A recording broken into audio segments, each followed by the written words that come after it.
اب گھر میں بے برکتی، نحوست، لڑائی، تشدد، افتراق، الجھنیں. ہم نے کیا سمجھا؟ کسی نے تعویذ ڈال دی، ہم نے کہا کسی نے کالا جادو کر دیا، کسی نے بندش کر دی. اب بھاگے ہم بابوں کے پاس کہ جناب تو وہ تو بیٹھا اسی لیے ہے، عامل تو بیٹھا اسی لیے ہے، اور اگر اس نے تمہیں طریقے سے سمجھایا کہ میاں اپنے معاملے سیدھے کرو تو پھر اس کا کام تو ختم. اس نے کہا تم تو وقت پہ آ گئے، اگر نہ آتے 2 دن تو یہ تو تعویذ چل جانے تھے اور کچھ رہنا نہیں تھا. تو اب آپ کو اتنے اتوار آنا پڑے گا، اتنے منگل آنا پڑے گا، اتنے بدھ آنا پڑے گا، اور یہ تعویذ اس طرح استعمال کرنا، یہ اس طرح استعمال کرنا، اور کالا بکرا بھی دینا پڑے گا. اب ہم چل پڑے ایک دوسری سمت، اور ہم نے یہ نہ سوچا کہ بدکاری کا تعویذ، جھوٹ کا تعویذ، جھوٹ کا کالا جادو چلا ہے ہمارے گھر کے اندر، اور اس کو ہم چھوڑنے کے لیے تیار نہیں ہیں. صحیح حدیث ہے کہ رحمت کے فرشتے میلوں ہٹ جاتے ہیں جب کوئی جھوٹ بولتا ہے. کیوں؟ کہ جھوٹ سے بدبو نکلتی ہے. رحمت کے فرشتے اس کو برداشت نہیں کر پاتے، بھی چڑھ جاتے ہیں. اور سویر سے شام تک ماں بیٹے سے جھوٹ بول رہی ہے، بیٹا ماں سے جھوٹ بول رہا ہے، باپ بیٹے سے جھوٹ بول رہا ہے، بیٹا باپ سے جھوٹ بول رہا ہے. ببھوکے اٹھ رہے ہیں گھر سے بدبو کے، تعفن کے. تو مجھے بتائیے اس گھر میں برکت کیسی ہوگی؟ تو آئیے اپنے گھروں کو سچائی کے نور سے منور کریں، وہاں سے سچائی کی خوشبو پھوٹے. سچائی خوشبو رکھتی ہے، جھوٹ بدبو رکھتا ہے. اس لیے مجھے اور آپ کو سچ پر آنا ہوگا. اور کیوں نہیں آئیں گے؟ ہمارے نبی اعلان نبوت سے قبل بھی صادق اور امین کہلاتے تھے. اعلان نبوت کے بعد تو ان کی عظمتوں اور ان کی رفتوں کا اعلان قرآن میں ہوا، لیکن ابھی اعلان نبوت بھی نہیں ہوا تھا، تو اس وقت بھی صادق اور امین کہلاتے تھے. ہم اس نبی کے ماننے والے ہیں. اللہ اکبر! یہ ہے میرے اور آپ کے آقا و مولا کی شان. جب کوہ صفا پہ حضور لے گئے صنادید قریش کو، تو یہی ان کو کہا نا کہ لوگوں اگر میں کہوں پہاڑ کی دوسری جانب سے ایک لشکر آ رہا ہے جو تمہیں طاقت و تاراج کر کے رکھ دے گا، تو میری بات مان لو گے؟ تو انہوں نے برجستہ کہا اگر نظر نہ بھی آیا تو ہم کہیں گے ہم اندھے ہیں، آپ سچے ہو. آپ کی صداقت پہ اتنا یقین ہے. اللہ اکبر! میں اور آپ، کیا میرے بارے میں کوئی آنکھیں بند کر کے کہہ سکتا ہے کہ آپ اتنے سچے ہو؟ آپ کے بارے میں کوئی آنکھیں بند کر کے کہہ سکتا ہے؟ تو کہنا چاہیے، ہمیں اتنا سچا ہونا چاہیے، اس لیے کہ ہم صادق اور امین نبی کے ماننے والے ہیں. میں آپ کو دوسری بات بتاؤں، جب حضور کو شہید کرنے کے لیے دارالندوا میں بیٹھ کے سازش تیار کی گئی، اور تمام قبیلوں کے ایک ایک فرد کو لے لیا گیا کہ اگر بنو ہاشم اٹھ کھڑے ہوئے تو اتنے قبائل کا مقابلہ نہیں کر سکیں گے. دوسری بات، اگر خون بہا دینا پڑا تو مل کے دے دیں گے. تو یہ قصہ تو تمام کرو. اور حضور علیہ الصلوۃ والسلام کو شہید کرنے کے لیے حضور کے گھر کا محاصرہ کر لیا. تاریخ کی ساری کتابوں میں موجود ہے، سیرت کی ساری کتابوں میں موجود ہے.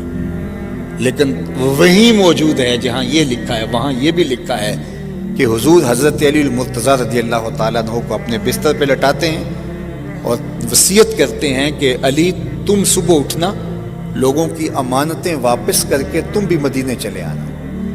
اللہ اکبر! ذرا غور کیجئے، جو حضور کو قتل کرنے کے درپے ہیں، تاریخ بتا رہی ہے ان کی امانتیں بھی میرے حضور کے گھر میں پڑی ہوئی ہیں. یہ ہے کردار. ورنہ حضور کو شہید کرنے جا رہے تھے، پہلی فرصت کے اندر اپنی امانتیں تو نکلواتے، لیکن انہیں یقین تھا کہ کچھ بھی ہو ہماری امانتیں. اللہ اکبر! اپنے لیے تو سارے جیتے ہیں، لیکن یہ حضور کا ایسا نمایاں وصف ہے جو برجستہ زبان پہ آیا. اور وہ کیا؟ وَتَحْمِلُ الْكَلَّ، جس کا کوئی بوجھ نہیں اٹھاتا اس کا بوجھ آپ اٹھاتے ہیں. غربا، یتاما، اراملہ، مساکین، بیوگاں، جن کا کوئی بوجھ اٹھانے والے ہیں اس کا بوجھ آپ اٹھاتے ہیں. اللہ اکبر! یہ حضور کا وہ وصف ہے. بلکہ مدینہ المنورہ میں ایک خاتون تھی جس کا توازن عقلی کچھ ٹھیک نہیں تھا، اور لوگ اس کے پاس کھڑے نہیں ہوتے تھے، چونکہ جب وہ بات چھیڑتی تھی تو اس کی بات اتنی طویل ہو جاتی کہ لوگوں کے اندر ہمت نہیں ہوتی تھی کہ اتنی دیر اس کے پاس کھڑے ہو کے اس کی باتیں سنیں، اور اس کی باتیں بھی الجھی باتیں ہوتی تھیں. ایک دن حضور مسجد نبوی میں تشریف فرما تھے، تو اس نے اشارے سے حضور کو بلایا. اس کی بات سننے کے لیے حضور دروازے پہ آ گئے. تو اس نے کہا میں نے آپ سے کوئی باتیں کرنی ہیں. تو آقا کریم نے فرمایا کیجیے. اس نے کہا یہاں نہیں کرنی. کہاں کرنی ہے؟ کہا باہر آئیے، میں وہاں آپ سے کوئی بات کرنی. کڑکتی دھوپ، چلاتا ہوا عرب کا موسم، اور اس نے آقا کریم کو دھوپ میں کھڑا کر لیا اور اپنی گفتگو جس طرح کی بھی اس کی تھی سنانے لگی، اور حضور پوری توجہ سے انہماک سے اس کی گفتگو سن رہے ہیں، اور وہ ہے کہ اس کی گفتگو ختم ہی نہیں ہو رہی۔ اللہ اکبر! ویسے تو سننے کے لیے حضور مل جائیں تو پھر کون گفتگو مختصر کرے گا؟ وہ کیا کسی نے کہا تھا نا، اسی شوق میں کی ہیں تجھ سے ہزار باتیں، تیرا حسن تیرے حسن بیاں تک دیکھو۔ اللہ اکبر! تو وہ حضور سے باتیں کیے جا رہی اور حضور اس کی باتیں کان لگا کے سن رہے ہیں۔ صحابہ کو غصہ بڑا آ رہا ہے اس عورت پہ، لیکن کہہ کچھ نہیں سکتے کہ حضور خود انہماک سے سن رہے ہیں۔ کافی دیر جب اپنی ساری باتیں جو اس کے دل میں تھی سنا کر کے واپس جانے لگی تو غالباً حضرت عمر نے کہا کہ حضور اس کا توازن عقلی ٹھیک نہیں، پورا مدینہ جانتا ہے، لوگ اس کو دیکھ کے راستہ بدل لیتے ہیں، آپ کا قیمتی وقت اور نازک بدن اور یہ چلچلاتی ہوئی دھوپ اور کار نبوت کی اہم ذمہ داریاں، اور آپ ایسی ویسی عورتوں کی باتیں کیوں سنتے ہیں؟ اس کی تو کوئی بات سننے کے لیے تیار نہیں۔ تو آقا کریم نے فرمایا عمر، پورے مدینے میں اس کی کوئی نہیں سنتا، میں بھی نہ سنوں۔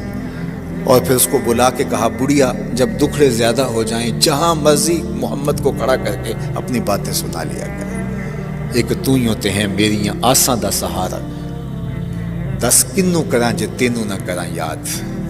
اللہ اکبر! وَتَحْمِلُ الْكَلَّ، ہر طرح کا بوجھ، اس کی باتوں کا بوجھ بھی اٹھا رہے ہیں۔ یہ ہے میرے حضور علیہ السلام کی سیرت۔ بعض اوقات ہماری مطابقت میں کوئی چیز نہ ہو تو ہم بعض اوقات ایک دم جھٹک کے چلے جاتے ہیں اور یہ نہیں سوچتے کہ اس کا دل دکھے گا۔ 2 لمحے اگر اس کی بات سن لیں، آپ سمجھ بھی گئے ہیں پھر بھی سن لیں، اس کا دل ہلکا ہو جائے گا۔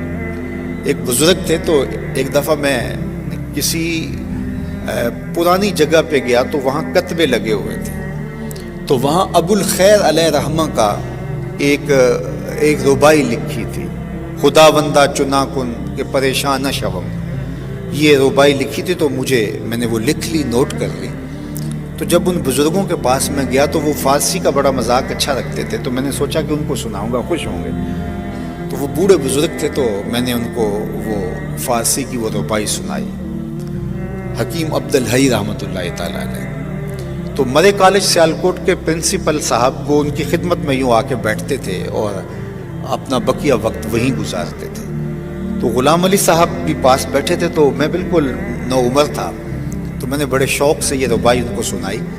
تو وہ کہنے لگے وہ غلام علی صاحب یہ ذرا لکھ لو، بہت اچھی ہے۔ اور وہ باقاعدہ کاغذ لے کر آئے اور پوری ربائی نوٹ کی۔ تو اس کے بعد پھر اس کے اندر بعد میں نا انہوں نے کہا کہ یہ لفظ اگر ایسے ہو جائے تو جو ہے وہ ایسے زیادہ بہتر نہیں ہے۔ تو میں سمجھ گیا کہ یہ حضرت کو تو ربائی جو ہے وہ پہلے ہی آتی تھی۔ تو ایک دن دوبارہ ملاقات ہوئی تو ویسے ہی باتیں ہو رہی تھی کسی موضوع پہ، تو وہ اپنے بزرگوں کی بات سنانے لگے۔ کہتے کہ ہمارے جو والد صاحب تھے ان کے پاس جب کوئی شخص آتا اور کوئی اچھا شعر سناتا تو وہ مجھے کہتے لکھ لو، تو میں لکھ لیتا، تو بعد میں وہ بندہ چلا جاتا تو میں کہتا میاں جی یہ شعر تو آپ نے کئی دفعہ ہمیں سنایا ہے، تو آپ نے کیوں لکھوایا ہے؟ تو کہتے کسی دی دل جوئی ہو جائے تو ہمارا کیا بگڑتا ہے؟ تو ہم تو کیا کرتے ہیں کہ کوئی اگر اچھا شعر کوئی سنانے لگے اور ہمیں آتا ہو تو ہم پہلے پڑھ کے بتا دیتے ہیں کہ تم تکلف نہ کرو، یہ مجھے آتا ہے۔ تو چھوٹی چھوٹی چیزوں سے کسی کی دل جوئی ہوتی ہے۔ اب اس عورت کی ساری باتیں حضور سن رہے ہیں اور اس کی باتیں الجھی الجھی ہیں۔